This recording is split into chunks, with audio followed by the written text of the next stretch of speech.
Give thanks and praise. Much love and light. Welcome back, dissidents. Been a long time. Had quite a few revelations.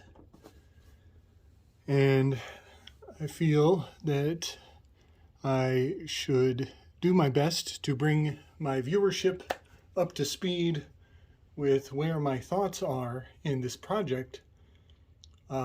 Because if I fail to do so, a lot of these claims will seem more far-reaching than they already are. I am quite aware that this project is it's so broadly informed that it becomes very difficult to follow, even for myself. I really am doing my best to keep all the tethers in within my grasp without letting all the horses go running in all directions out of the stable. So this will be a very broad review of months worth of thinking and processing and deep, profound revelations. I'm going to put quite a few videos in the show notes. I've been following a fella who I believe his channel is called Salt the Earth, and he is a absolutely remarkable student of Friedrich Nietzsche. He's a bit of an independent scholar of just fabulous wealth. He is steeped in Nietzschean philosophy on a very beautiful and remarkable level. I've come to enjoy his works. And a lot of what these revelations that I've had have been springboarded off of his own work. So many of the claims I'm about to make, I owe all the gratitude and respect to our boy, I think he's got a great real name. Oh, I forget his actual name, but Salt the Earth is a great channel. I'll put links in the show notes. Oh, he's got a great name. I forget his actual name, but I owe a lot of respect to him for his work because it has informed my perspective greatly, deeply, vastly, broadly, wonderfully. So you might have noticed that I have rearranged some of the cards. I have added the entire major arcana onto this Enneagram project. Part of my reasoning for doing this is I have just recently come to study the life path number system, and I have realized that the life path number system is a much more complicated form of the Enneagram. And in fact, that the general numerology of 1 through 9 is alive in multiple systems. And it has beautiful reflections in those other systems as well.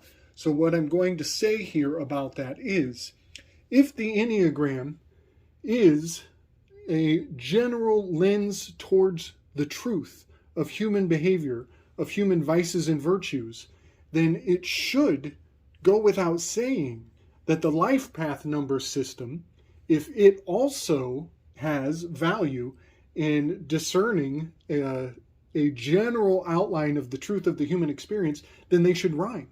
They should absolutely rhyme and go hand in hand with one another. And in fact, I have found that they do very much so.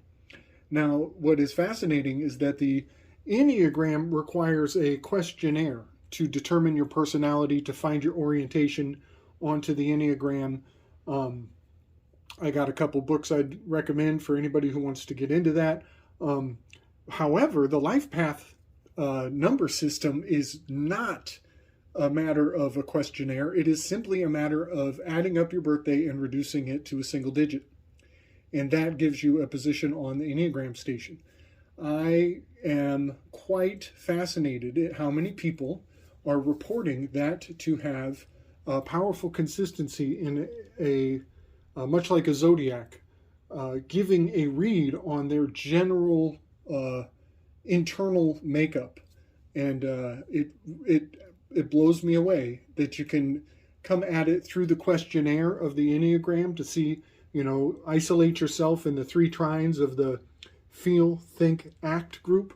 And then from there, you a few more questions and you isolate yourself into one of the 3 options in that primary imprinting mode. I like the Enneagram questionnaire method because it's more interactive. It feels like you are backing yourself into situations with much more diversity and freedom to move about. However, the life path number seems to just isolate you down to a single digit, regardless of what your answers might be. It's basically a zodiac, a numerology based on your birthday. But it seems to fit for a lot of people, and that is fascinating. I mean, I ended up scoring as a 1 on the life path system.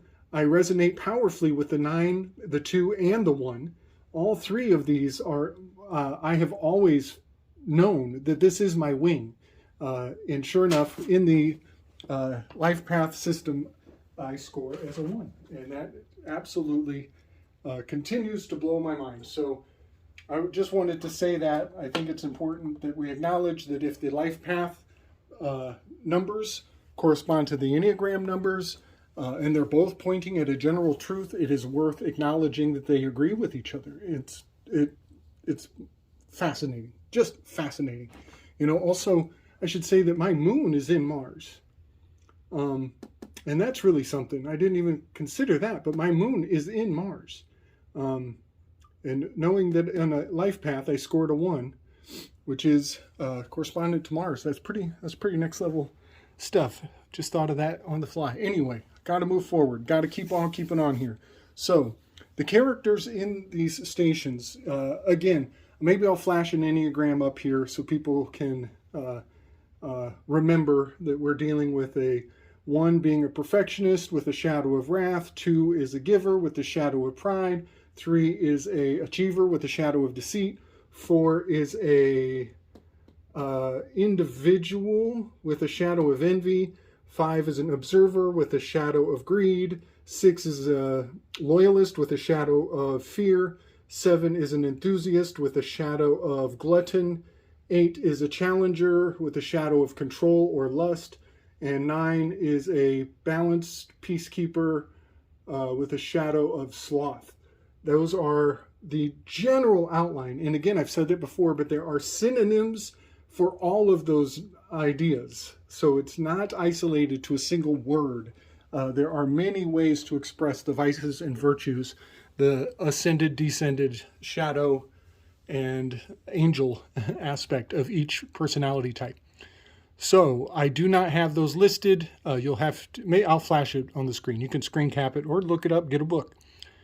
So we're ripping through here. I'm keeping all of the symposium in their stations because the more I dig into the symposium, the deeper the levels have revealed themselves. I was just going back over it again last night for like the 4th time, and I realized there's a scene with the moment that Socrates comes and takes a seat next to Agathon.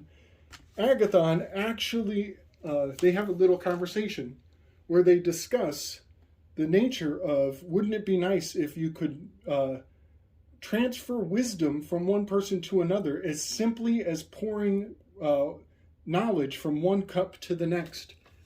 It blew me away because in my first run, I had Agathon with the Hierophant card number 5, but I instantly recognized they were discussing the dynamics of the Temperance card here, who is the blending of essences, pouring knowledge, pouring an essence from one cup to the next. And there's a lot of history behind the theory that is expressed in this art. The Sadducees used to debate about if you had a clean cup with clean water and you poured it into a dirty cup without touching the cups, by the virtue of pouring the essence into a dirty cup, does the clean cup become tainted? And they used to have long, sordid debates over the the nuance of law, land, air, water. And that is the essence of that temperance card.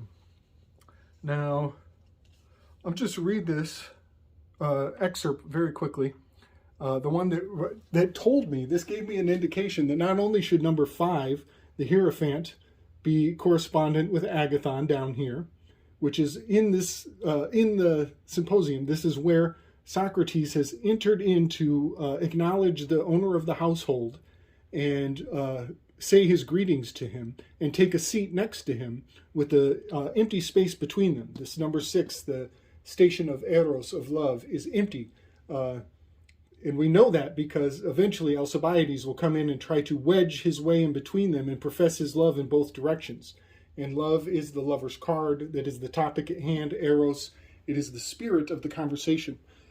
So I just want to share this quick excerpt where they are actually articulating the very nature of this temperance card, the art card in the Thoth deck. How I wish, said Socrates, taking his place as he was desired, that wisdom would be infused by touch, out of the fuller into the emptier man, as water runs through wool, or, in some translations, it actually says a string, out of a fuller cup into an emptier one. And if that were so, how greatly should I value the privilege of reeling at your side? And this just blows my mind because there is a thread. There is literally a thread that runs from the 5 to the 7. And they are expressing the nature of this temperance card. It really boggles my mind how ancient the imagery and iconography of the tarot cards actually is proving to be, considering how old the symposium claims to be. So I just wanted to share that and give some reasoning for why I have come back onto my map, and I have put the second layer. I've decided to incorporate all of the cards onto this Enneagram. This is now the new master map. And I'm going to be reviewing over my symposium project in more depth with more context than I ever imagined. Because now I have 21 cards in their station where I now believe they belong. I have adjusted the Fool card out of station number 1 with Pausanias. I now have reason to believe the Fool card belongs in the center, in the very middle of the entire layout. I have discovered that the Fool card is Buotes. The Fool card is the poets. And in Greece, the poets were required to evacuate themselves, to get out of their own way, to play the fool, so that the spirits could inspire them. And this is so profound because Buotes is the great void. It is the great emptiness. It's the great open chasm in the heavens. There are no stars in that location. Even with their greatest of greatest telescopes, they look and look and look, and they find nothing. They find nothing. I'm quite convinced this is the great void of the heavens. And it has a powerful relationship with a great many other neighboring constellations. Of the Great Diamond is now on my radar, as the Arcturus is this his crotch, his golden seal, his little castration scar is Arcturus on Boötes constellation, and that is one of the corners of the Great Diamond of the heavens. And I have a whole project cooking up on the Great Diamond and what it entails, but I'm going to save that for another day. So I've moved the Fool card into the center, as he is a zero. He is a chasm. He is a nothing. He is a symbol. He is not a number. He belongs in the middle.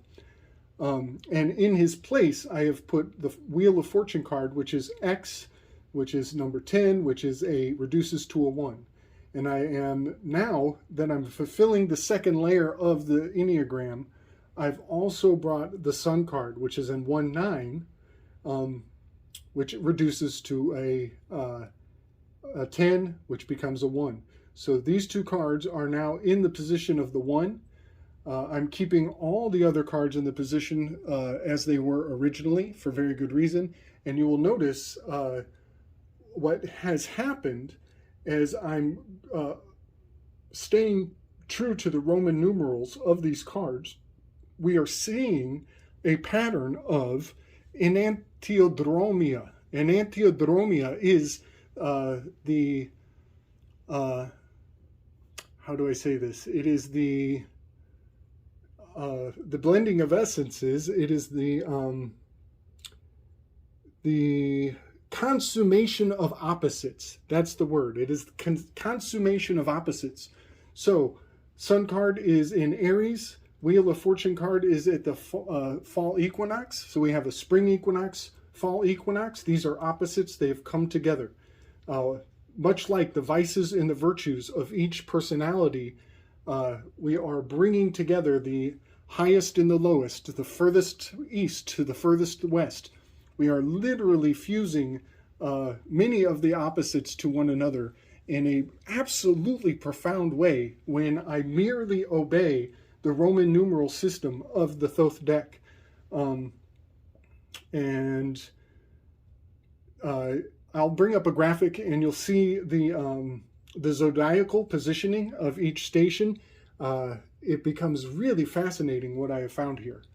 So that is an adjustment from what you saw before. The Fool card, the great void of Boötes and the poets and the inspiration of all the spirits coming through this empty vessel is now positioned in the center of the Enneagram.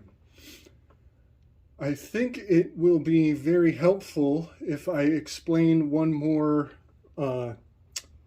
adjustment that I've made here, and that is the adjustment card. Is card number 8 in the Roman numerals, but I am putting it here as I have much reason to believe it is required to provide the dividing line. You'll notice it makes an arrow. We are talking about eros.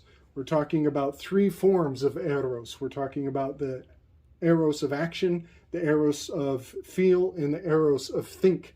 And so this particular arrow, this line that makes a grand arrow, is divided and segmented by the adjustment card. And I have very good reason for that.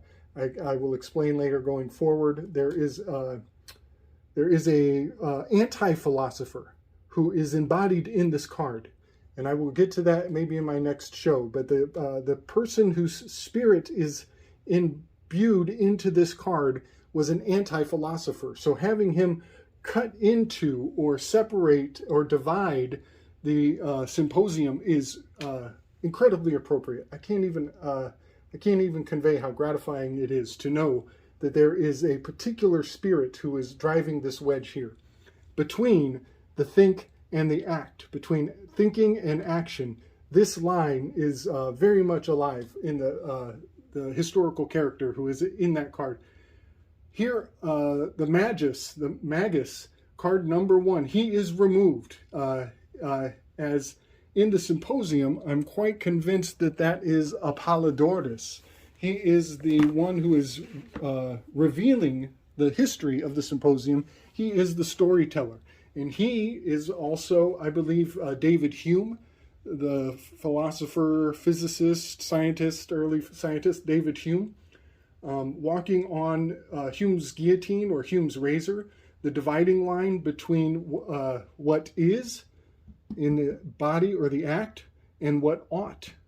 The is-ought guillotine is a crucial division in everybody's life.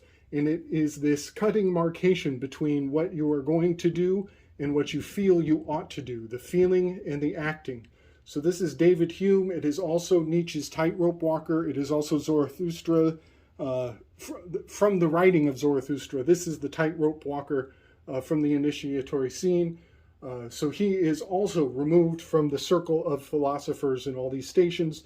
He has his own spirit. He is the spirit of is-ought, the dividing between what is and what ought to be. Down here, this card, the Universe card, is a very important card, card number 21. It is in Gemini.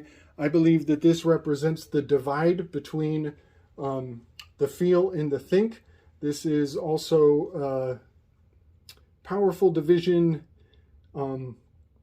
It is in fact the ring of Carl Jung. Carl Jung had a very enchanted ring that has a gothodaemon. An agathodaemon is on Carl Jung's ring. Some people would say that it is Abraxas, or that it is the demiurge. I'm not going to get into that, but I find this quite fascinating because I find the Hierophant to be powerfully imbued with the spirit of Carl Jung. Obi-Wan Kenobi, the observer, in his little finger, he's pointing downward with his two fingers, and that is really something, as this hand mudra actually means togetherness, and he's pointing down to the bottom, towards the floor. And this divide between the think and the feel is literally an anatomical split in the brain, you could say. Different forms of the internal experience are divided right here between the 5 and the 4. Now, I'll bring up some graphics, but essentially this card is a fusion of many constellations at the South Pole.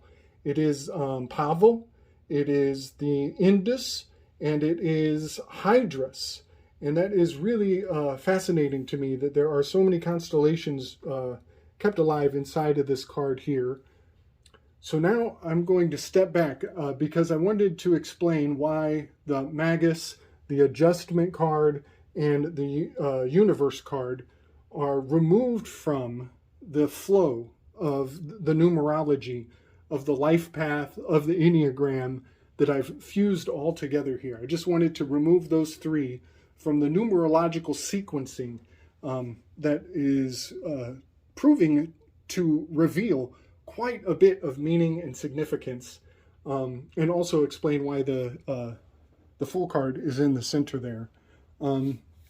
Actually, I think I'm going to call it here, as I just wanted to reorient my viewership, bring them a little more up to date on my thinking on this process, and maybe in the next video, which I might just do tonight all in one flow, I want to reveal some of the actual historical characters I've discovered. The Empress, I'm quite sure I now have a powerful historical persona who is imbued in the Emperor, the Empress, also the Fool card. I have a really powerful inkling as to who this Lovers card actually is, historically speaking. The Adjustment card, I've got a real good feel for who one of potentially many spirits might actually be, baked into the iconography of the signs and the symbols that are displayed or publicly perceived as a tarot deck. But I'm thinking this is more than a tarot deck. You know, those philosophers of the symposium, they were giving a eulogy. They were giving eulogies on what they thought love meant. Well, it's really fascinating because today we think of the word eulogy as speaking of the dead. A eulogy is primarily considered a discussion about the life of somebody who has passed. However, in their time, culturally, it was basically just a speech or a spiel or getting on a soapbox.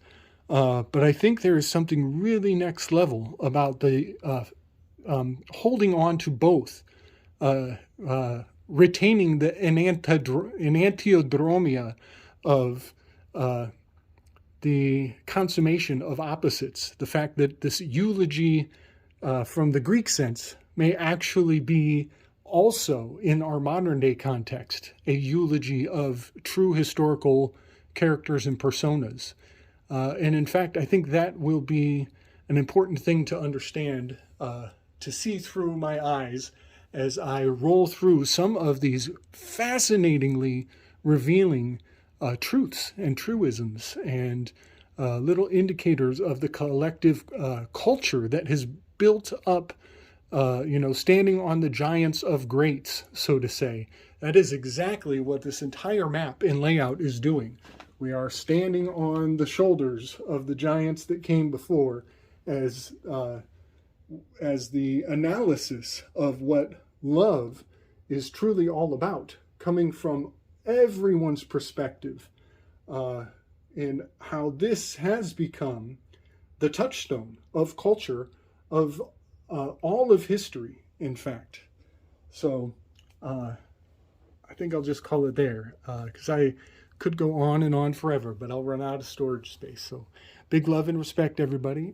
Give me some questions. Tell me what you're thinking. Tell me how this resonates, or how this inspires the poet in you, maybe. All right. Strength and love, everybody.